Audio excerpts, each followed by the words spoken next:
Welcome. Today we're gonna get to watch Ted Carr and Julia talk about getting a flat stomach like this. Now, just so you know, Ted's gonna say some things that piss off 99% of you. See you in the video. So today we're here with Ted Carr. Hello. And we're going to talk about how to get a flat stomach and release excess body fat.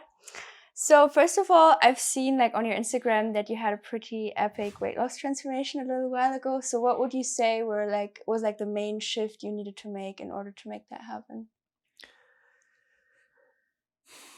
Two things. One thing is apparent from the outside, which is you could see me eating less. So rather than having a full smoothie of bananas, I would just have 3/4 of the amount. So a 25% decrease in the amount of calories, for example. And then rather than having snacks throughout the day, there would just be no snacks. And then my dinner, rather than having a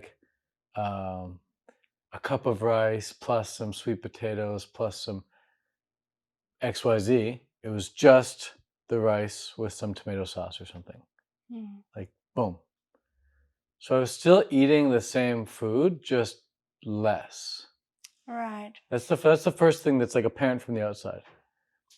But the thing that allowed me to do that is something that you can't see from the outside. And that was, I just started seeing myself as someone who's already super lean. And that has to come first. Because if you tell anyone, oh, just eat less, we don't want to eat less. Our appetite's oh no, but I want to eat more, I'm hungry. So what dictates the appetite? It's your vision. It's how you see yourself. If you see yourself as a bigger person, you just naturally have more of an appetite. So whenever I want to bulk up, I don't really have the appetite to eat more. So I see myself as a bigger person. I'm oh, I'm big. I eat big. And then my appetite just grows. And when I want to lean out, I'm oh, I'm lean. I'm like Bruce Lee. And then my appetite goes away. I'm just not hungry. It's much easier to eat less. So if there was one tip to nail it down to, because I feel that's where most people get stuck when they want to lean out and slim down, is to know how much they can eat to still feel did you still feel hungry during that time, or did you always feel satiated? When I tried in the past to lose weight, it never worked because I always got too hungry. And I was I hate being hungry. It's very uncomfortable. So I started to play with the vision. And when I looked in the mirror, I would see myself as someone who's super lean. And then my appetite decreased, and so I never felt the hunger. And if any hunger-ish feelings came up, I liked it. I was oh, look, my vision's working, I'm getting leaner. And I would associate the hunger with just a feeling of fat being burnt out. So it was a really good thing. It wasn't something to be avoided. It was something to lean into and feel curious about and oh, this is a cool feeling. My stomach feels like it's eating itself. This is interesting. And it might sound extreme, hungry, stomach eating itself, but it's I only dropped from 170 pounds to 155. But those 15 pounds are just pure fat because my muscle was maintained. And if I'm Julia, do you want to put on 15 pounds of fat? You'd probably be no. So everyone's oh, Ted, you're so extreme. You're getting hungry on purpose. I was well, it was actually kind of enjoyable because the vision was there. I was this feeling is in alignment with my vision of being lean. What was your why? Because I think the most important thing is to have a clear why. And what motivates you to stay in shape year-round? I love seeing fit, lean, sexy people. It just looks so good. Whether they're on the beach or whether they're on a magazine or whether they're in the gym or whether it's just a mom crossing the road on the sidewalk or something. It's just seeing someone lean, it just looks really good. And I was so sick and tired of putting in all this effort at the gym, multiple times a week, building all this muscle, going to sets of failure, pushing hard, being strict on what I was eating and just being strict on my bedtime, but then not actually seeing the result of a lean, sexy, sick physique. I was so sick of that. And so it's I was all I have to do is eat a little less. And I couldn't seem to wrap my head around or my stomach around the idea of just eating a little less until I changed the vision. And once I changed the vision, boom, ate a little less, all of a sudden started to look incredible. Pictures look incredible. And it was all from just eating a little less. But that Mhm. all stemmed from the vision of already being lean. And then it's like, oh, now I can actually finally see the fruits of my labor at the gym. Like, you don't have to get stronger to look better. You just have to peel back the fat. Yeah, Yeah. most people already have like a good amount of muscle that will show when they lean out. Yeah, you can actually look bigger. Because when all the fat goes away, you actually looks like, oh, wow, you actually have muscle. But you couldn't see it before because it was all Covered up. covered up in, body fat. So you mentioned that you like the feeling of feeling hungry, and with the rise of Freely and Durian Rider a long time ago, there are a lot of people nowadays, especially like in the vegan movement, who are afraid of like not getting in enough calories and not eating enough. And like, I guess there are a few side effects they always point out of calorie restriction, like thyroid function being impaired, metabolic damage, all these things. So, what are your thoughts on that? Do you think there are any negative side effects of restricting, or not restricting your calories, but just like For eating sure. a little bit less? Yeah, for sure. You're definitely more susceptible to then like binging, or more susceptible to having lower willpower and wanting to eat other foods that you normally wouldn't eat, for sure. So what I found is that you really have to dial in the habit of when you eat and what you eat. So it can become very habitual to every morning, no matter what, you wake up and you have your smoothie, right? Yeah. And every morning, no matter what, let's say you normally put in 10 bananas. But now when you're starting to cut, you're like, okay, every morning, no matter what, I put 8. So breakfast is solved. All you did is put in 2 less bananas. Congratulations, Julia. You put in 2 less bananas. But now you're 200 calories deficient, right? Dinner can say the same. All you're doing is changing 200 calories in the breakfast. But then what I started to do is like, I would just stop eating, rather than having dinner at like 5 and breakfast at like 9 a.m. That gives me like an 8-hour eating window, 8 hours of time to screw up, right? Yeah. I started to have my first meal around 10 a.m. So no food till 10, because that's when I naturally got hungry anyway. And then my final meal was at noon. So no food after noon, no food after 1 p.m. And being able to cram in all my calories in that period, you get really full. Like, try eating all your calories within a 2-hour eating window, 3-hour eating window. You get really full. And then by the time you would naturally start to get hungry again, because you've finally digested all that food, that doesn't start happening until about the time all this melatonin starts getting produced. So you start to maybe get some hunger pangs, not pains, hunger pangs, like, oh, we're a little hungry, right around the time you also start to get sleepy. So you're like, I'm a little hungry, but I'm also sleepy, and I know I'm not dumb enough to eat right before bed because I want to actually have a good night's sleep. So by the time you start to get a little hungry, you also just start to want to fall asleep anyway, so it's great. So do you like track your eating window, or do you just go with the flow? When I'm traveling, it's really hard. It's Yeah, traveling, I'm right. like trying to get whatever I can get. But when I'm in a routine, it's super easy. If you know where you're going to be going to sleep every single night for the next many, many months, it's very easy to set up a routine very quickly. Yeah. You just wake up, you eat your breakfast, and you have your dinner at the same time every day. You go to bed at the same time every day. You work out at the same time every day. Everything becomes so easy and enjoyable. You're not guessing, where am I going to get my next meal? Where am I going to get where's my head going to fall asleep on next? Traveling is very stressful. It sucks for routine. Yeah. I've made the same experience. What's your favorite like eating window then, like where you feel best? Because I feel like not just for weight loss, but just generally, I don't like to eat the entire day. Yeah. Like, especially some people say they eat like at 8 or 9 p.m. and they don't have a problem. But yes, you can do it, but also just for the feeling of like having a really good night's sleep. I Oh my prefer gosh. to eat early as well. So what's your favorite like eating window and time I've frame? tried all the different eating windows, and I definitely think it depends on what your goals are. Like, if you're a hockey player, I think they all play hockey games at night. Or like UFC fighters, like they typically fight at nighttime. You know, so if your goal is to become like a top hockey player, top UFC fighter, you probably have to eat in the evening a bit. Maybe after your workout or something. I don't know how that works. But for me, I can work out whenever I want. I decide to work out in the morning. And I On track, an empty stomach? yeah. And I track my sleep with an Oura ring, so I can objectively determine how good my sleep is. And whenever the earlier I stop eating, the better my status.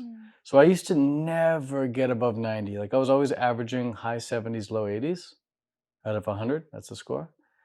Once I stopped eating all my calories before 2 p.m., ideally before noon, I was averaging 90s.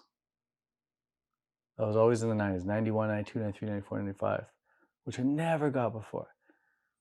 And all I had to do was stop eating earlier. Same amount of calories, just way earlier. And do you ever feel like stuffed, especially when you fall back on like high water content foods like melon, stuff like that? Yeah, you gotta to keep the routine dialed. I was just eating the same thing every day, so I typically wouldn't do the high water content melon, but I would do like a banana smoothie with like berries, maybe some blended mangoes as well in there, and that was the smoothie. And then dinner was very simple. Dinner was guacamole with some rice, 1 cup of rice. Right. Or some tomato sauce or something, like super simple. So And the same thing every day. Okay. And you mentioned that, I think, yeah, that's a good point to like have like a routine where you know, okay, this is working, and then just like you always like to say, chop wood, carry water. Yeah.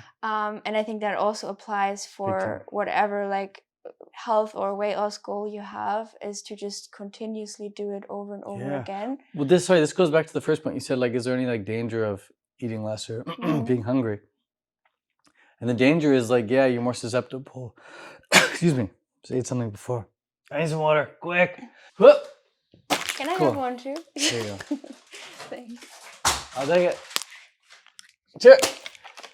The danger is you're more likely to eat stupid stuff, but if you have this habit, you won't, because you're just in the habit. It's like people ask, like, "Oh, Ted, how are you so disciplined with your bedtime?" You ever heard of a circadian rhythm? You just start getting tired at the same time every time, every night. 8 p.m. I'm out. 8 p.m. I'm out. 8 p.m. I'm out. How could I stay up to 9 or 10 comfortably if I'm always tired at 8? Yeah, such a good point. So even if I wanted to go out and party, I would just be so tired because I naturally go to bed at 8 every night. Like jet lag affects you whether you want to stay up or not. It's like you're jet lagged. So that really helps avoid misbehavior with the diet if you're just in a habit all the time and you got the circadian rhythm on your side, naturally nudging you to go to bed. Yeah, that's such a good point and great tip.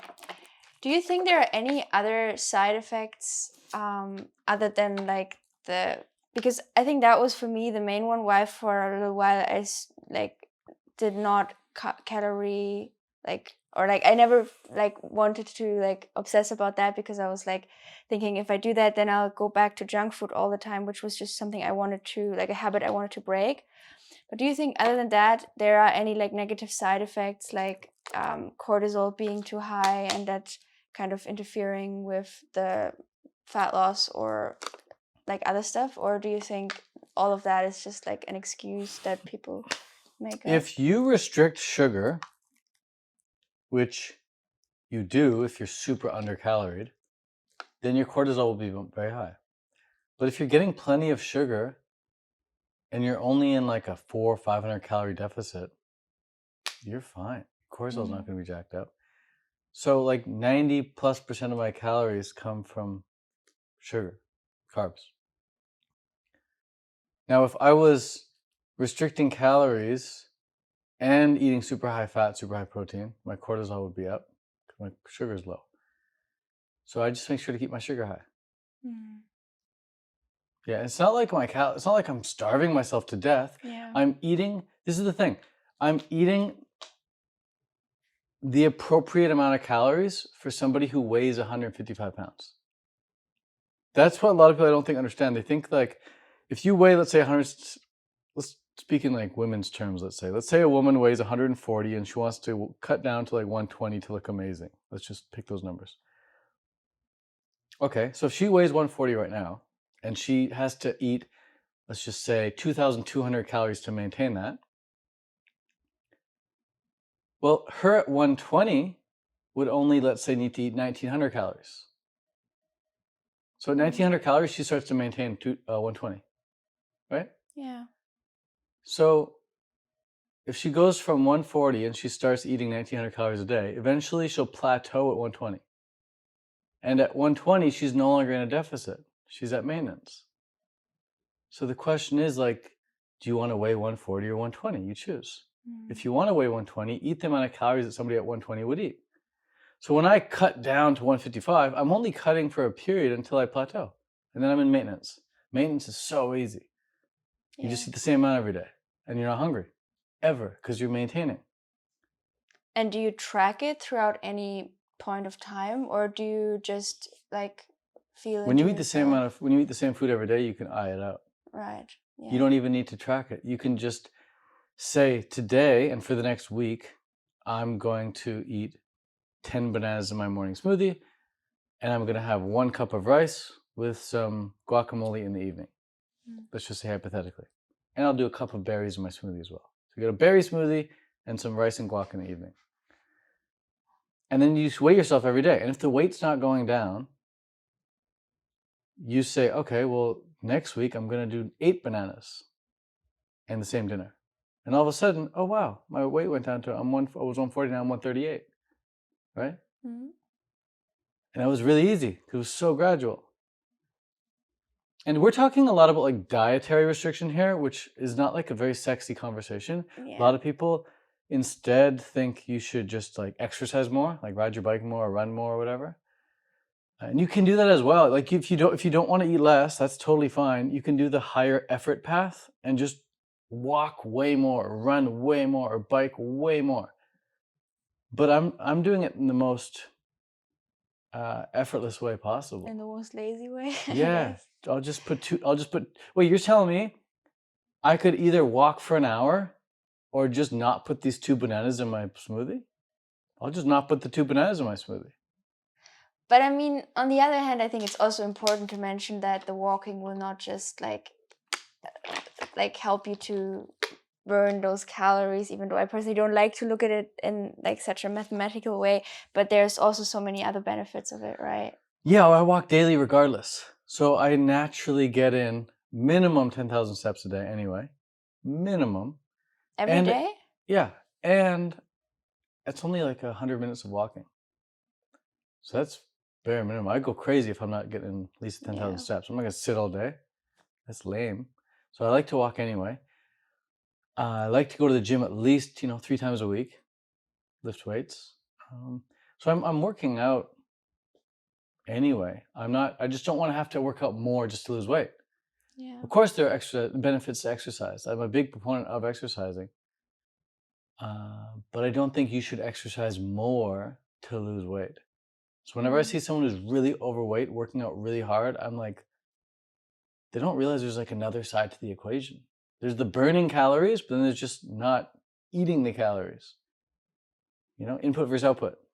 There's people so focused on the output, burn, output calories, burn. They're not focusing on the input. And they're like, oh, Ted, I eat a healthy vegan diet. I eat a healthy raw food diet, and I'm still overweight. Like, yeah, let's count your input. It's clearly way too high. Clearly way too high. I know a few raw vegans and vegans who they want to look leaner, they want to be slimmer, but they haven't wrapped their head around the fact that they just have to eat a little less. A little less. They don't need to work out anymore.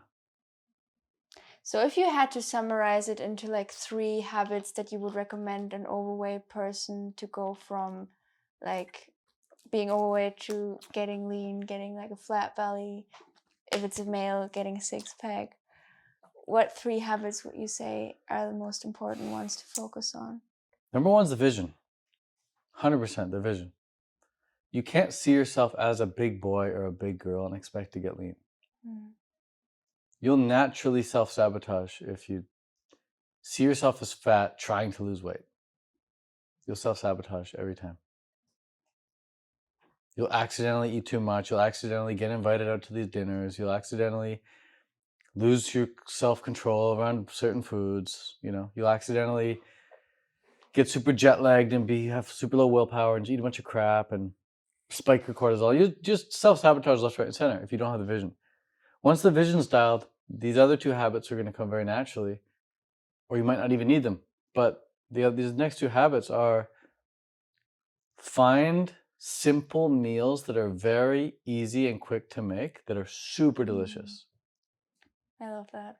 Super simple, super fast, highly delicious meals. Like, I eat the same thing every day and I love it. When I did Coconut Water Island for 21 days, I loved the coconut water every day. I was like, this is so good. This is so good. This is so good. When I've done Mango Island for a week, I'm like, every day these mangoes are so good. When I did Watermelon Island for a week, I'm like, this watermelon is so, like, every day it's so good. Yeah. So find the meals that are exceptionally delicious and super easy to make. Like for me, banana berry smoothie, always good. Bananas, berries, maybe a mango if I got it, boom, done. Yeah. I feel the same. So good every time. And I give it to my friends, like, whoa, what is this? I'm like, you saw me, what I put in it. The secret with my smoothies, though, is I use a vacuum blender. I suck out all the air. I don't add any water either. So it's not diluted with water, and it's not been puffed up with air. So it's pure fruit. So good. How come you don't add any water? Because you're diluting flavor. That's what you add to something if it's too strong and you want to reduce flavor. I'm not trying to reduce the flavor of my smoothie. I'm trying to enhance it. Okay. Yeah. If something's gross, what do? You add water to make it, a little less gross, less flavor. So you don't dilute smoothies. No ice, no water, just fruit. And if you use thawed fruit, it works well because the thawed fruit is now Juicier. very juicy. Yep. And I always freeze my bananas with the skin on. Yeah, that's one big thing I learned from you. Yeah, they're way better, right? Yeah. So imagine you take that hack, the frozen banana hack, combine it with the no water hack, and you combine it with the vacuum blender hack. My smoothies are at least 3 times better than anyone else's smoothies in the world. They're so good. So good. So that's the second habit of making highly delicious meals. And my dinner is very simple. It's always just some rice, 1 cup, turmeric, make it gold, a little bit of black pepper, a little bit of salt, some red pepper, like some actual chunks of red fruit pepper, and then some guacamole. Done. And the 1 cup of rice is only 600 calories. So getting a big bowl of rice is only 600 calories. The guacamole on top is like 300 calories. The red pepper is like, let's say maximum 100 calories. So that dinner is like 1,000 calories. So 1,000 calorie dinner, typically 1,000 calorie breakfast, around 2,000 calories for the day is when I'm cutting. And if I stick to 2,000 calories for long enough, I get down to 155 and I just stay there. So I'm only like in a calorie deficit. I'm only like restricting calories until I get to my goal. How long does it usually take you to like release, let's say, 10 pounds? It depends on how much I'm walking or how much I'm running. So that speeds it up? Oh, big time. Yeah. If you just add an extra hour of walking every day, that's like an extra 200 calories down, easy, if not more. But I don't like, you're playing with fire when you start to restrict calories and add exercise at the same time. I would either if I'm going to increase exercise, I want to keep calories the same. I don't want to lower calories and increase exercise at the same time. Because it's too much willpower? That's what most people do. Yeah. Like imagine exercising on a restricted diet. It's brutal. That's why everyone gets into stimulants. Because they have no energy. They're so drained. So they take these stimulants, cortisol gets jacked up, and then they crash and burn. Okay. You can't sustain that. Yeah. All right. So the 3 habits. The first one is to have the vision and to see yourself as a slim person. Second one is to make the food taste delicious. And then the third one is to maintain those first 2. Hold the vision and keep eating those same foods over and over and over again. I love that.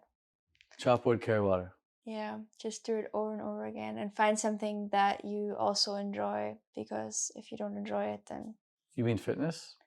in general, like either if you choose to walk more or run more, or if you choose to like change the amount or the way you eat, I think it's always really important to not do stuff just to get a result, just to get somewhere, because then what's the point if you're not enjoying the ride?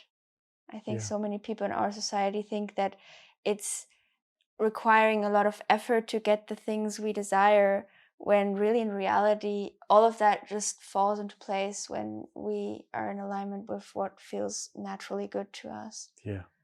So yeah, those are so many helpful tips. And one last question I always ask everyone who I interview is, if you could travel back in time to the moment where, I remember you shared your story a couple times where you were like overweight and big and you like got fat, even though like it's like not that bad or not that big of a deal, but I'm sure that there were a lot of limiting beliefs you had. So if you could travel back to the Ted from back then, what advice, if you had to give him advice, or what would you tell him in that moment when he was at his lowest?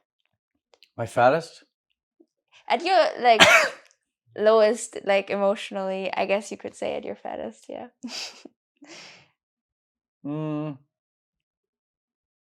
Yeah, I mean, I've had different low moments. I've had low moments like financially. I've had low moments like relationship-wise. I've had low moments fitness-wise.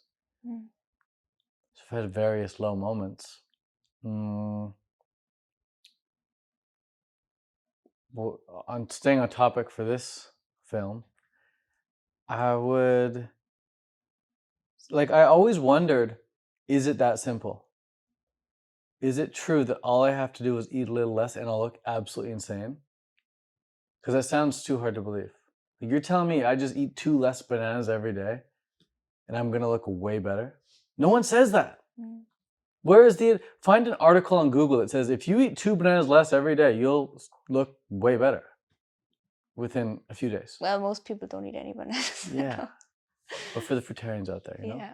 So I always wonder, is that true? And then the more I thought about it, the more math I did on it, the more I realized I'm like, it must be true. So I tried it. And I tried it after months of thinking about it, years even. And then I finally started to look insane, so insane that people started accusing me of taking steroids. Mm. Like, how is it possible to look like that on a fruit diet? Well, it's called getting lean. And the only way to get lean is to do what nobody wants to do, which is what I just said, eat less. This video might get like a lot of hate and people are like, oh, eat less, that's not good advice. But it's like, it's not sexy advice, but it works so well. Mm. And it's just like, it's the most direct, straightforward, simple thing you could possibly do. The alternative is to work out more. Yeah. And because exercise is considered good for you, people like do recommend that. Like, oh, we'll get you running, we'll do some cardio, we'll do the stair climber, you know? So yeah, just because there are benefits to exercise doesn't mean you have to do more. Mm. I recommend a base level of exercise, base level of calories, and yeah, and just realizing too that like you're not going to be in deficit forever. You're just going to be in deficit until you reach your goal weight. And like for someone watching this, they may be, let's say, 140 pounds right now. They may look absolutely like a bombshell beauty at 120. Let's just say, I don't know the numbers. Maybe you got to get down 100 pounds. Maybe you're 140, but you got to be 100 pounds. That's another thing too. Most people, including myself, have to weigh less than we want to look as good as we want. So last time when I looked my absolute best, I was 149. And in my head, I'm like, oh, I just got to get down to 155. But I didn't look like Instagram worthy insane until I was 149. Mm. And then the thing about getting to 149 is that once you get to 149 or whatever weight it is, and a woman watching this might have to get down to 100 pounds. She doesn't want to be 100 pounds. For her, that's anorexic. Meanwhile, she gets 100, she looks incredible. And she probably feels incredible too, because we typically feel good when we do it right. Once she gets to 100 pounds, she just has to eat the same amount of food every day. You're not restricting anymore. You've made it. Yeah. You've reached salvation. You can now eat the same food you eat every single day. You're not missing out because you're eating the same stuff every day. And you're not hungry. Never. Yeah. It's maintenance calories. There's no discipline or willpower required with maintenance calories. There's no hunger. You're neither full no hunger. You're on that razor's edge. Yeah. Yeah, that razor's edge is so nice because like so many people also say that when they eat this way like high carb, low fat with lots of fruit, that they go to bed feeling super full, and like that's also just no nice feeling, I feel. So I feel like that is also benefit of like dialing in a routine that just works, because like going to bed full is just like such a drag. So Yeah, yeah. being stuffed in general sucks. Like even if you stop eating at 2 p.m. and even if you don't go to bed full, being stuffed at 2 p.m. sucks. The razor's edge, the way I would define it is being in the state where you could eat more, but you don't need to. Like you're good. Like I could definitely, I love it. Like I could definitely, if we had 5 bananas right now, ripe ones in front of us, I could definitely eat 5 bananas right now. Could you? Yeah, I only had some watermelon today. Yeah. So if we had 5 right now, we could both eat them, right? Yeah. I could eat all 5, but I don't need to, so I'm good.